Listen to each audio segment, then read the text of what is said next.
With a little delay we are starting a new lesson. Mam nadzieję, panie Macieju, że dobrze zapowiedziałem kolejną lekcję. Jeszcze rzućcie okiem na nasz plan, zatrzymajcie go sobie przez chwilę, będziecie wiedzieć, co gramy. A teraz przenosimy się do studia. Panie Macieju, co będzie tematem kolejnej lekcji? A dzisiaj sobie porozmawiamy o sztuce. O sztuce kolejna lekcja z panem profesorem Maciejem Doksą.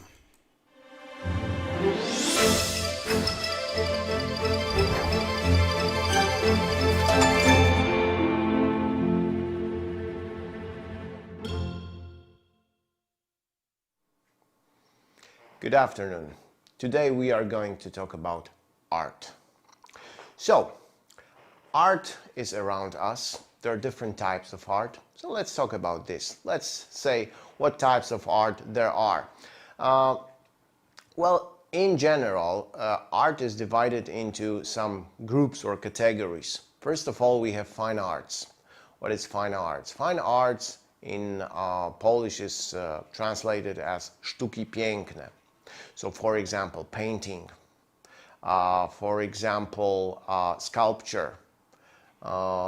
These are fine arts. Another type, another category of arts is performing arts. So these are arts in which you basically perform in front of some kind of audience for people, usually on stage. So performing arts would be theater, it would be ballet, dance, film, music.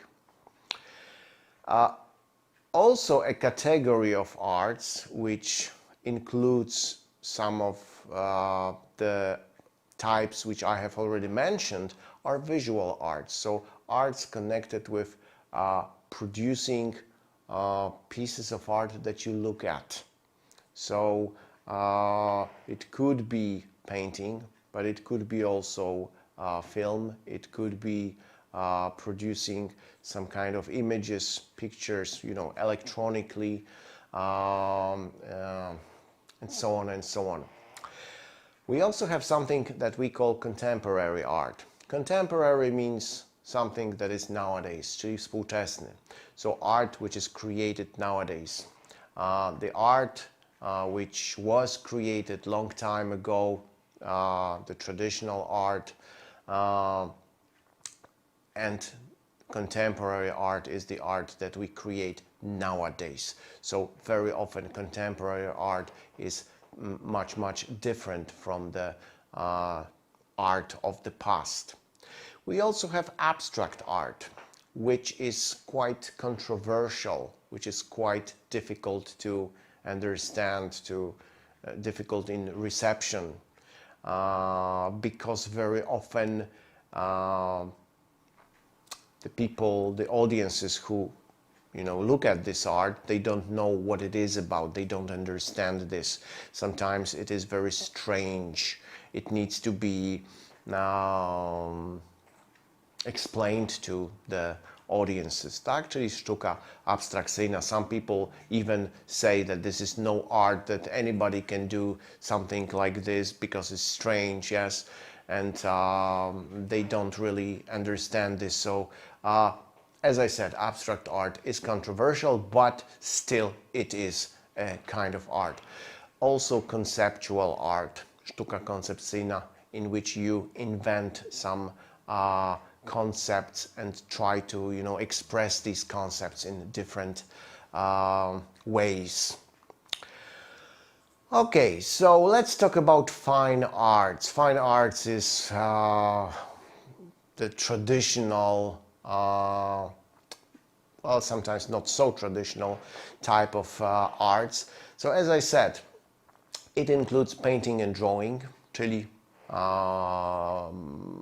malarstwo i rysunek, sculpture, czyli rzeźba, architecture, especially architecture in its, let's say, decorative aspect, dimension.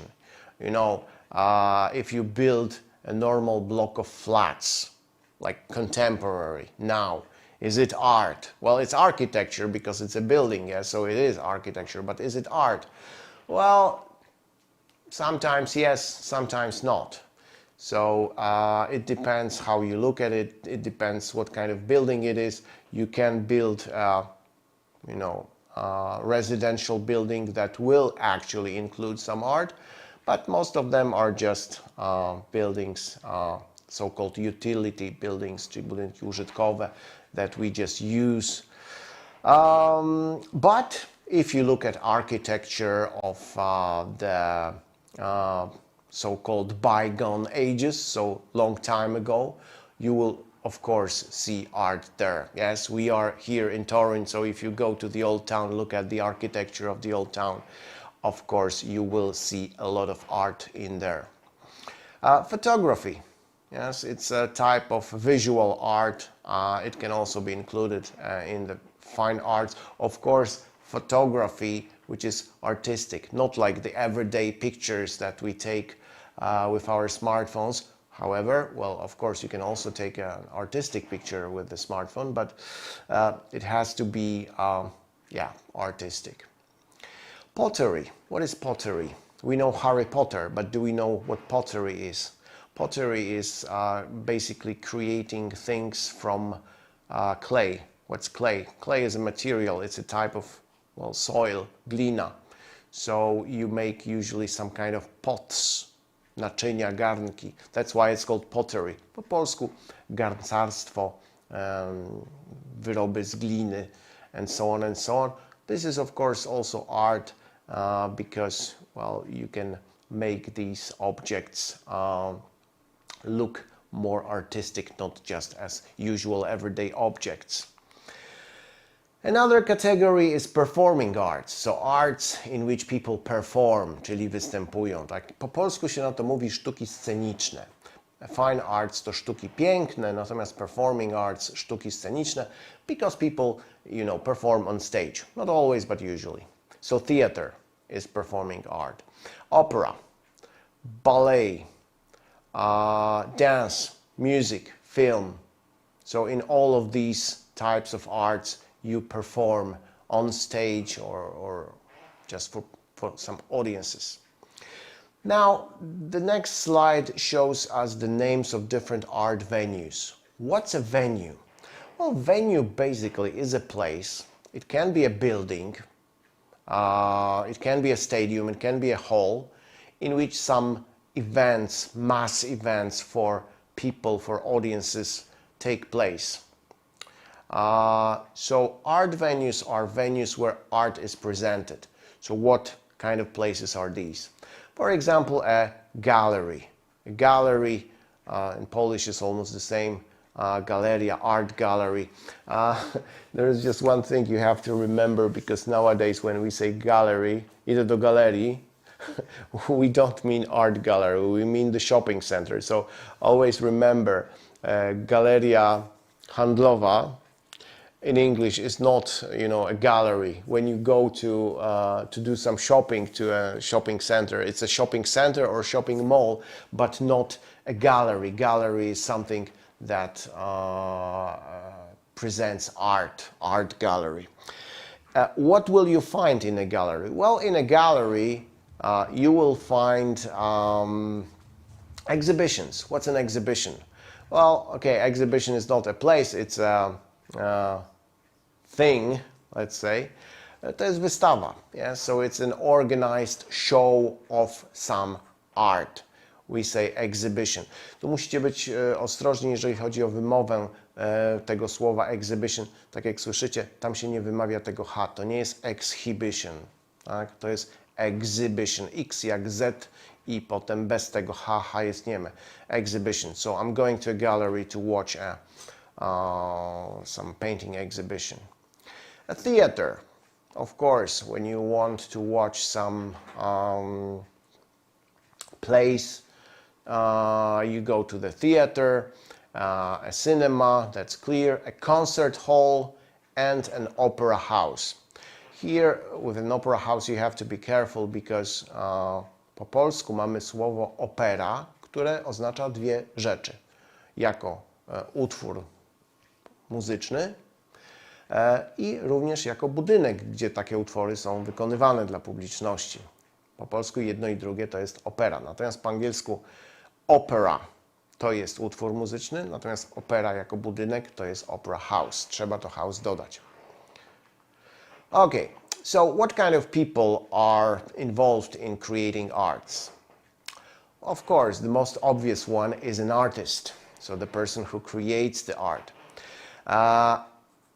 In performing arts, czyli w sztukach scenicznych, the people perform.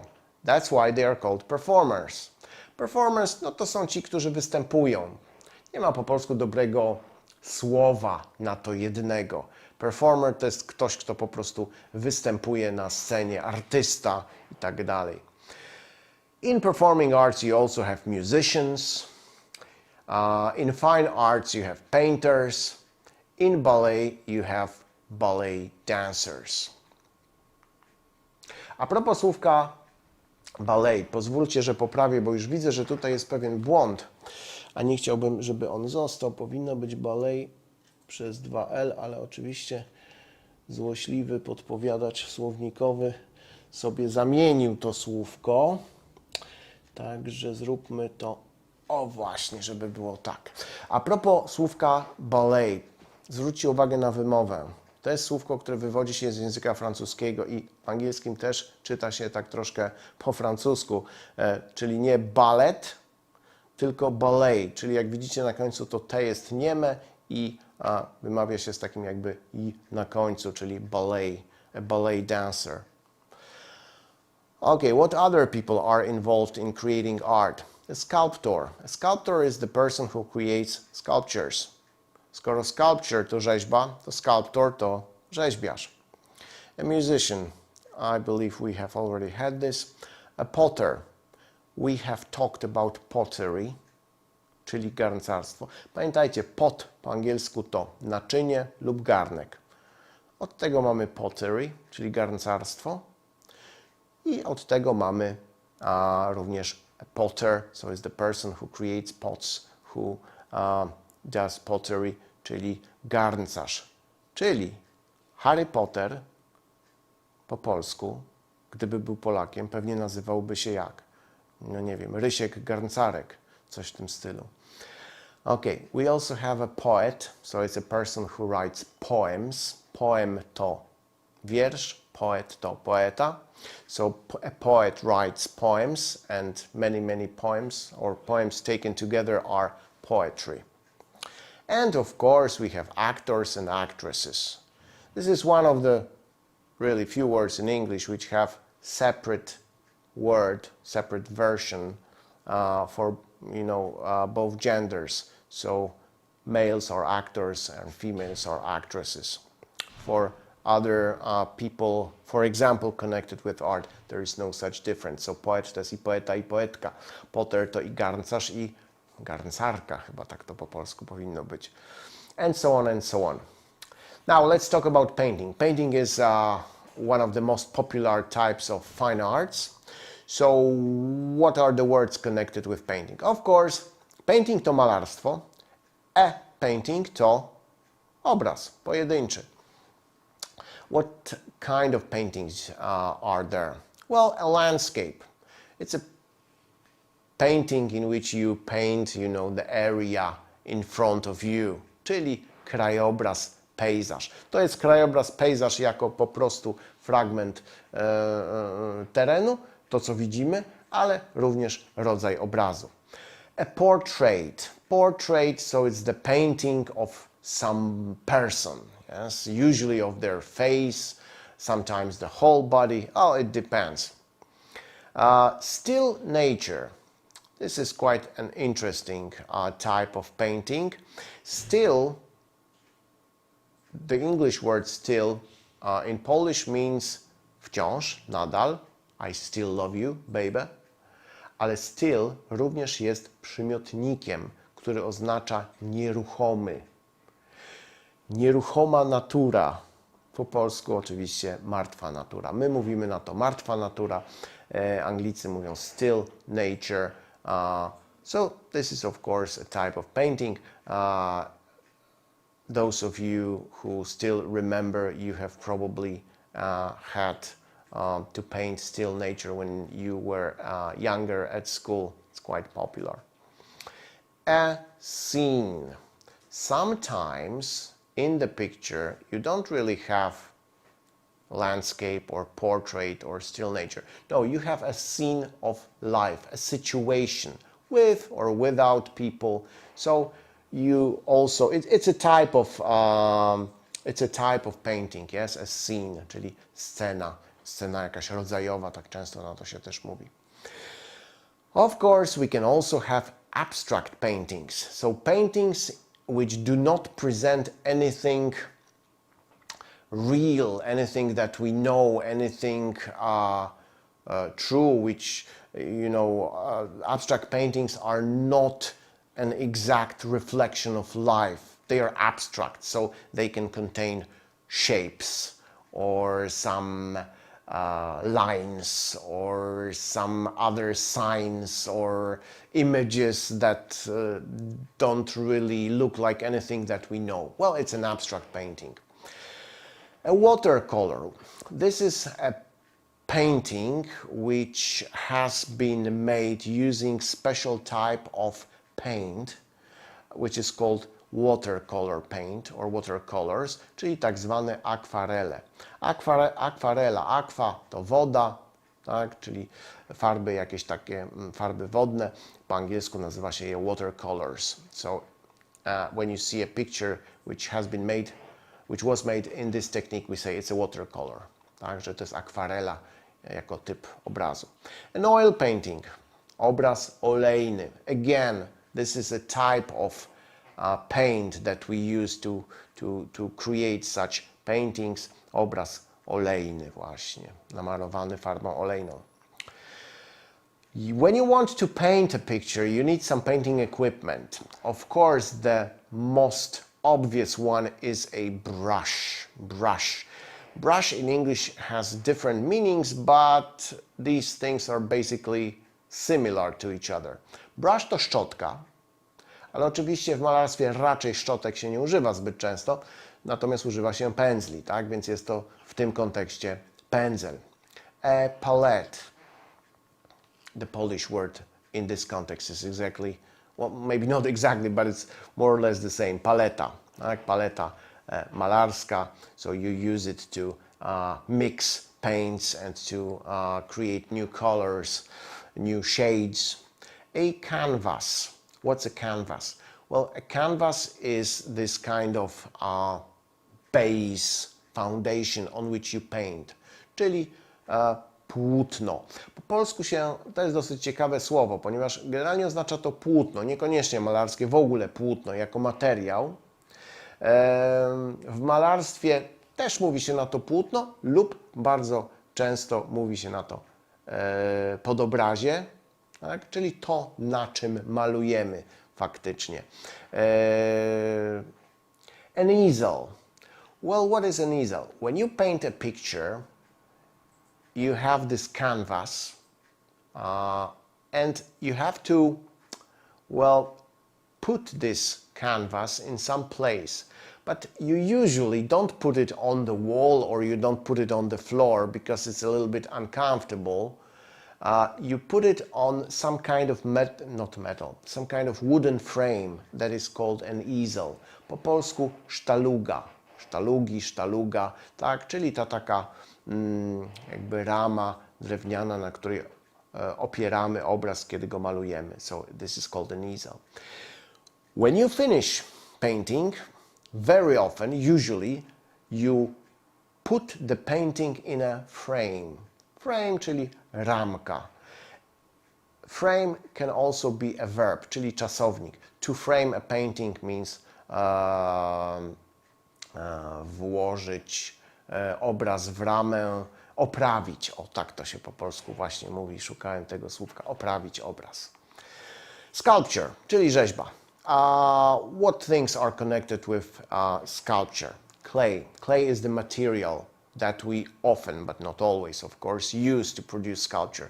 Clay, czyli glina. Czasami używamy gliny, ale oczywiście rzeźby można wykonywać z różnych innych materiałów. Chisel. Chisel is a tool, czyli narzędzie, that we most often used to produce sculptures, czyli tak zwane dłuto. One of the techniques when you create sculpture is carving. Carve to jest rzeźbić w sensie dłutkiem, tak? Czyli wydłubywać, czy w drewnie, czy w kamieniu, czy w jakimś innym materiale. Sculpt to jest rzeźbić. Skoro sculpture to rzeźba, no to sculpt jest też czasownikiem, to sculpt, tak? I have mentioned clay as the material, czyli glina, but you can also use stone, metal, bronze, wood to produce stone, metal, bronze or wooden sculpture. All right, so I think this was just a basic lesson about art. Of course, we know that art is a very complex phenomenon. We could devote, 5 lessons to art and it wouldn't be enough. But I think the vocabulary that we have discussed today will help you to talk at least about, basic things connected with art. Thank you very much. Dziękujemy Panie Macieju za lekcję. Do zobaczenia. Dziękujemy Wam. Pozdrowienia od Mysi. Bardzo dobrze Pan tłumaczy. Kraków pozdrawia. Dziękuję bardzo. Toruń również pozdrawia.